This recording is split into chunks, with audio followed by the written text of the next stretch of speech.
Picture ancient Italy, rolling hills, wild forests, and a land shrouded in myth and mystery. No pizza, no gelato, but plenty of drama and destiny waiting to unfold. The legendary tale of Rome's founding begins with twin brothers, Romulus and Remus, sons of the war god Mars and a noble princess, Rhea Silvia. Their birth alone was a scandal, a secret that would change the fate of a nation. Their great-uncle, King Amulius, saw them as threats to his throne. In a desperate bid to secure his power, he ordered the infants cast into the cold, rushing waters of the Tiber River. But fate, or perhaps the gods, had other plans. The basket carrying the twins miraculously washed ashore beneath a wild fig tree, safe from the river's dangers. There, a she-wolf discovered the helpless babies. Instead of devouring them, she nursed them, offering warmth and protection.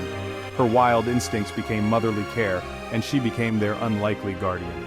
Some versions of the legend say a woodpecker, sacred to Mars, also brought them food, nature's own rescue team working together to keep the twins alive. Eventually, a kind-hearted shepherd named Faustulus stumbled upon the twins. He and his wife took them in, raising them as their own sons. Growing up among shepherds, Romulus and Remus became strong, fearless, and fiercely loyal to each other. They learned to survive in the wild, to lead, and to fight for what mattered. As young men, their courage led them into conflict. During a heated dispute, Remus was captured and brought before the cruel king Amulius. Faustulus revealed the truth of their royal heritage. United, the twins overthrew Amulius, freeing their mother and restoring their grandfather Numitor to the throne of Alba Longa. But the twins' ambitions didn't end there. Restless and inspired, Romulus and Remus set out to build a new city of their own, a place that would become legendary. They returned to the very spot where the she-wolf had saved them. But even destiny can't prevent sibling rivalry. They argued fiercely over which hill should be the heart of their new city. Romulus favored the Palatine Hill, while Remus championed the Aventine. Their disagreement grew heated, each brother convinced he was right. In the end, this rivalry would turn deadly, forever shaping the city's origins with both triumph and tragedy. The story of Romulus and Remus set the tone for Rome itself. Survival against the odds, boundless ambition, and a wild, untamable spirit. From the very beginning, Rome's destiny was marked by conflict, courage, and the mysterious hand of fate. The she-wolf became an enduring symbol of Rome's fierce heart and resilience, a reminder of the city's wild beginnings. The journey of the twins, from abandoned infants to legendary founders, remains one of history's most powerful stories, yet their partnership was always destined to end in heartbreak, a tragic lesson woven into Rome's foundation. And so, the stage was set for Rome's dramatic rise, a city born from myth, struggle, and the wild spirit of its founders. To settle their city dispute, Romulus and Remus looked for omens, vultures. Romulus saw more, claimed divine favor, and in a heated moment, killed Remus. Rome was founded in 753 BCE, stained by fratricide. Romulus became the first king, inviting exiles and fugitives to populate the city. To solve the lack of women, he orchestrated the abduction of the Sabine women, leading to eventual peace and unity. Romulus established the Senate and army, then mysteriously vanished. Some say he became a god. 6 more kings followed, each shaping Rome. Numa Pompilius brought religion, Tullus Hostilius expanded territory, Ancus Marcius built bridges and ports. The last 3 kings were Etruscans, ending with Tarquin the Proud, a tyrant. His son's crime against Lucretia sparked outrage. Romans, led by Lucius Junius Brutus, overthrew the monarchy in 509 BCE. They vowed, no more kings. The Roman Republic was born. Rome's republic replaced kings with 2 annually elected consuls, each able to veto the other. The Senate, dominated by patricians, held real power, but plebeians, commoners, fought for rights. The conflict of the orders led to plebeian tribunes and the written 12 tables of law. Rome expanded, conquering Italy and clashing with Carthage in the Punic Wars. Hannibal famously marched elephants over the Alps, terrifying Rome. Ultimately, Rome triumphed, destroying Carthage and gaining new territories. Victory brought wealth, but also inequality and unrest. Small farmers lost land, and the Republic's foundations began to crack. Political strife and social tensions simmered beneath Rome's growing power. The seeds of future turmoil were sown even as Rome celebrated its dominance. The Republic's glory days were numbered. Change was on the horizon. The late Republic was chaos. powerful generals, loyal armies, and civil wars. Gaius Marius reformed the army, making soldiers loyal to their generals. Sulla marched on Rome, breaking old taboos and setting a dangerous precedent.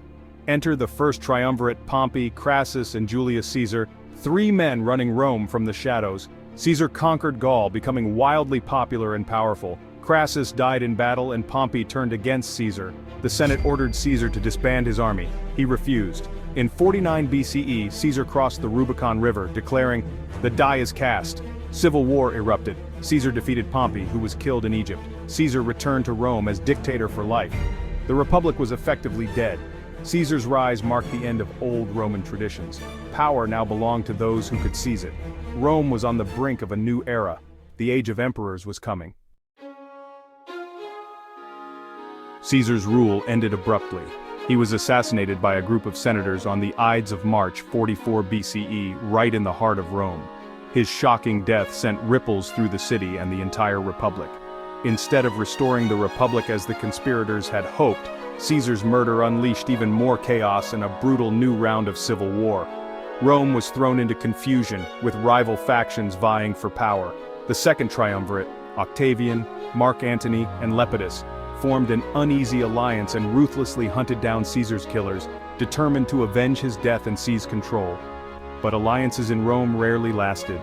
Lepidus faded into obscurity, leaving Octavian and Antony to become bitter rivals, each determined to rule. Antony allied himself with the powerful Cleopatra in Egypt, hoping to build his own empire, but Octavian outmaneuvered him at every turn, using both politics and propaganda. The decisive Battle of Actium in 31 BCE sealed Octavian's victory, as his fleet crushed Antony and Cleopatra's forces in a dramatic naval showdown. Defeated, Antony and Cleopatra both died by suicide, and Octavian emerged as Rome's sole ruler, unchallenged and immensely powerful. Cleverly, Octavian avoided the hated title of king. Instead, he called himself Augustus and first citizen, presenting himself as a humble servant of Rome while holding absolute power. In 27 BCE, the Roman Empire officially began, marking a new era in world history as Rome transformed from a republic to a mighty empire. Augustus ushered in the Pax Romana, 2 centuries of peace, stability, and prosperity.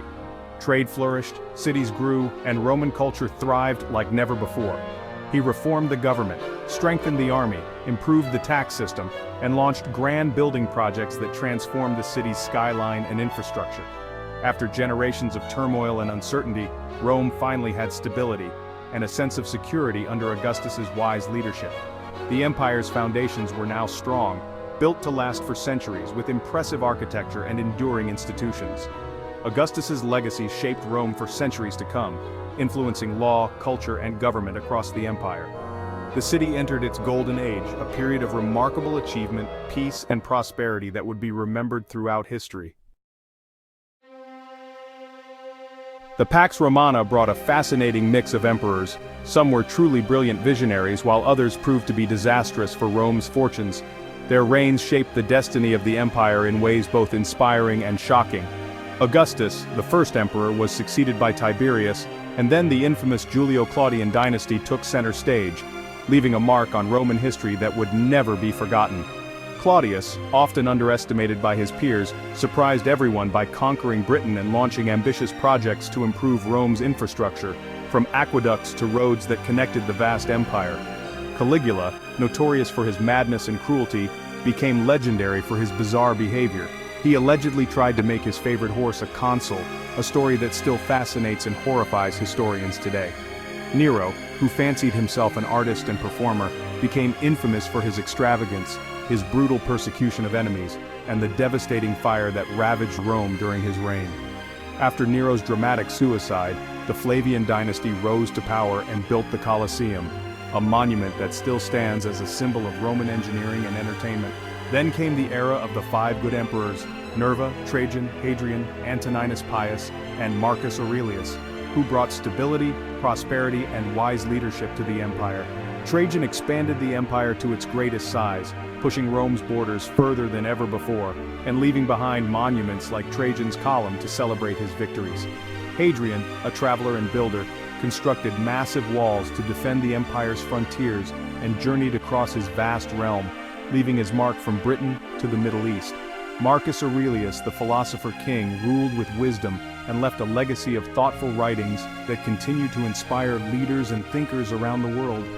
The imperial system could produce greatness or disaster. The fate of millions often rested on the character and choices of a single ruler. Rome's destiny was shaped, for better or worse, by the strengths and weaknesses of its emperors, whose personalities left lasting imprints on history. The empire's highs and lows were legendary, echoing through the centuries in stories of triumph and tragedy. Leadership was always a gamble. Sometimes Rome got a visionary builder, other times a reckless madman, and the consequences could be felt for generations. Yet, the empire endured, adapting to each new reign, weathering storms and celebrating achievements, always evolving with the times. Rome's story was far from over. Its legacy would continue to shape the world long after the emperors were gone. The cracks, however, were beginning to show, hinting at challenges and changes that would test the empire's strength in the centuries to come. After the 5 good emperors, Rome's leadership faltered.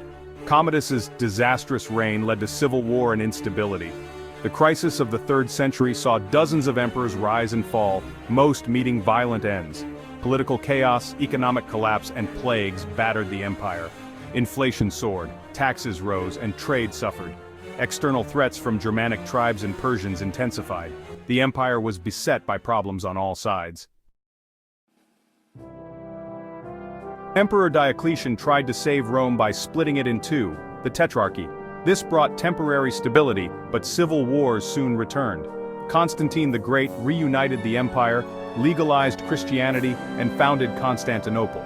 The empire's center shifted eastward. The Western Empire faced invasions, weak rulers, and economic decline. Rome was sacked by Visigoths and Vandals, shocking the world. In 476 CE, the last Western emperor was deposed. The West fell. But the Eastern Roman Empire, Byzantium, endured for another 1,000 years. Roman law, culture, and tradition lived on in the East. The legacy of Rome continued, even as the city itself changed hands. The empire's story was far from finished. The Western Roman Empire ended in 476 CE, but Rome's influence never vanished. Roman law shaped modern legal systems worldwide. Latin evolved into the Romance languages and influenced English. The Roman alphabet is still used across the West. Roman engineering, roads, aqueducts, and architecture set standards we still admire. Christianity spread through the empire's networks, becoming a global faith. The Roman Catholic Church preserved Rome's legacy after the empire's fall. From law and language to buildings and beliefs, Rome's impact is everywhere. The city's spirit endures in our culture and institutions. Rome wasn't built in a day, and its legacy won't fade in one either. The echoes of Rome still shape our world.